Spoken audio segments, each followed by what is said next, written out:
पूरे ਆਸਟ੍ਰੇਲੀਆ ਵਿੱਚ ਕੋਵਿਡ-19 ਕਰਕੇ ਬਹੁਤ ਸਾਰੇ ਟ੍ਰੀਟਮੈਂਟ ਤੇ ਸਰਜਰੀਜ਼ ਹੋਲਡ ਤੇ ਪਾ ਦਿੱਤੀਆਂ ਸਨ ਜੋ ਕਿ ਹੁਣ ਕੀਤੀਆਂ ਜਾ ਰਹੀਆਂ ਨੇ।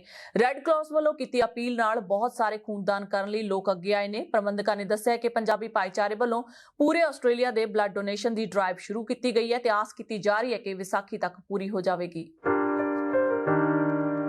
ਆਸਟ੍ਰੇਲੀਅਨ ਰੈੱਡ ਕਰਾਸ ਨੂੰ ਆਪਰੇਸ਼ਨ ਤੇ ਹੋਰ ਇਲਾਜ ਲਈ ਖੂਨ ਤੇ ਪਲਾਜ਼ਮਾ ਦੀ ਸਖਤ ਲੋੜ ਹੈ।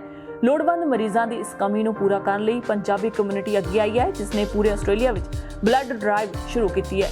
ਇਸੇ ਲੜੀ ਤਹਿਤ ਪੈਨਰਥ ਵਿਖੇ ਰੈੱਡ ਕਰਾਸ ਦੇ ਦਫ਼ਤਰ ਵੱਡੀ ਗਿਣਤੀ ਵਿੱਚ ਖੂਨ ਤੇ ਪਲਾਜ਼ਮਾ ਦਾਨ ਕੀਤਾ ਗਿਆ ਹੈ। ਜ਼ਿਕਰਯੋਗ ਹੈ ਕਿ ਕੈਂਪ ਰੈੱਡ ਕਰਾਸ ਵੱਲੋਂ ਆਫੀਸ਼ੀਅਲ ਤੌਰ ਤੇ ਦਿੱਲੀ ਵਿੱਚ ਚੱਲ ਰਹੇ ਕਿਸਾਨ ਅੰਦੋਲਨ ਨੂੰ ਸਮਰਪਿਤ ਹੈ ਤੇ ਲੈਟਸ ਸਪੋਰਟਸ ਆਰ ਫਾਰਮਰਸ ਦੇ ਕੋਡ ਅਧੀਨ ਬੁਕਿੰਗਾਂ ਕੀਤੀਆਂ ਜਾ ਰਹੀਆਂ ਨੇ।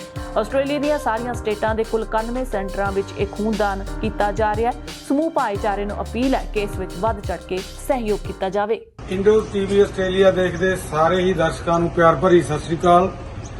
ਅਸੀਂ ਦਿੱਲੀ ਵਿਖੇ ਚੱਲ ਰਹੇ ਕਿਸਾਨੀ ਸੰਘਰਸ਼ ਨੂੰ ਹੋਰ ਮਜ਼ਬੂਤ ਕਰਨ ਲਈ ਆਲ ਓਵਰ ਆਸਟ੍ਰੇਲੀਆ ਵਿੱਚ ਬਲੱਡ ਡਰਾਈਵ ਚਲਾਈ ਹੈ ਜਿਸ ਨੂੰ ਕਿ ਆਸਟ੍ਰੇਲੀਆ ਦੇ ਹਰ ਇੱਕ ਸਟੇਟ ਤੋਂ ਬਹੁਤ ਵਧੀਆ ਹੁੰਗਾਰਾ ਮਿਲ ਰਿਹਾ ਹੈ ਤੇ ਅਸੀਂ ਇੱਕ ਫਾਰਮਿੰਗ ਦੀ ਸਪੋਰਟ ਲਈ ਲੈਟਸ ਸਪੋਰਟ ਆਰ ਫਾਰਮਰਸ ਦੇ ਕੋਡ ਥੱਲੇ ਇਹ ਬਲੱਡ ਡਰਾਈਵ ਚਲਾ ਰਹੇ ਹਾਂ ਜੋ ਕਿ ਆਉਣ ਵਾਲੇ ਕਈ ਹਫ਼ਤੇ ਲਗਾਤਾਰ ਜਾਰੀ ਰਹੇਗੀ ਤੇ ਇੰਡੋ ਟੀਵੀ ਆਸਟ੍ਰੇਲੀਆ ਦੀ ਟੀਮ ਦਾ ਬਹੁਤ ਬਹੁਤ ਧੰਨਵਾਦ ਸਾਨੂੰ ਸਮਾਂ ਦੇਣ ਲਈ।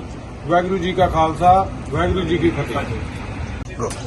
ਅੱਜ ਅਸੀਂ ਇੱਥੇ ਪੈਨਰਥ ਰੈੱਡ ਕਰਾਸ ਆਏ ਹਾਂ। ਆਪਣਾ ਮੈਂ ਪਹਿਲੀ ਵਾਰੀ ਲਾਈਫ ਦੇ ਵਿੱਚ ਪਲਾਜ਼ਮਾ ਡੋਨੇਸ਼ਨ ਕੀਤੀ। ਇੰਡੀਆ ਦੇ ਵਿੱਚ ਜਿਹੜਾ ਫਾਰਮਰ ਦਾ ਸਟਰਗਲ ਚੱਲ ਰਿਹਾ ਉਹਨੂੰ ਸਪੋਰਟ ਕਰਨ ਦੇ ਲਈ ਬਹੁਤ ਹੀ ਵਧੀਆ ਫੀਲ ਹੋ ਰਿਹਾ। ਮੈਂ ਚਾਹੁੰਦਾ ਵੀ ਸਾਰੇ ਪੰਜਾਬੀਆਂ ਨੂੰ ਜਾਂ ਸਾਰੇ ਜਿਹੜੇ ਹਮਦਰਦ ਨੇ ਕਿਸਾਨੀ ਸੰਘਰਸ਼ ਦੇ ਉਹਨਾਂ ਨੂੰ ਚਾਹੀਦਾ ਵੀ ਕਿਸੇ ਨਾ ਕਿਸੇ ਤਰੀਕੇ ਦੇ ਨਾਲ ਜ਼ਰੂਰ ਸਪੋਰਟ ਕਰਨੀ ਚਾਹੀਦੀ ਹੈ। Let's support our farmers. किसान मजदूर एकता जिंदाबाद। Let's support our farmers. Let's support our farmers. Let's support our farmers.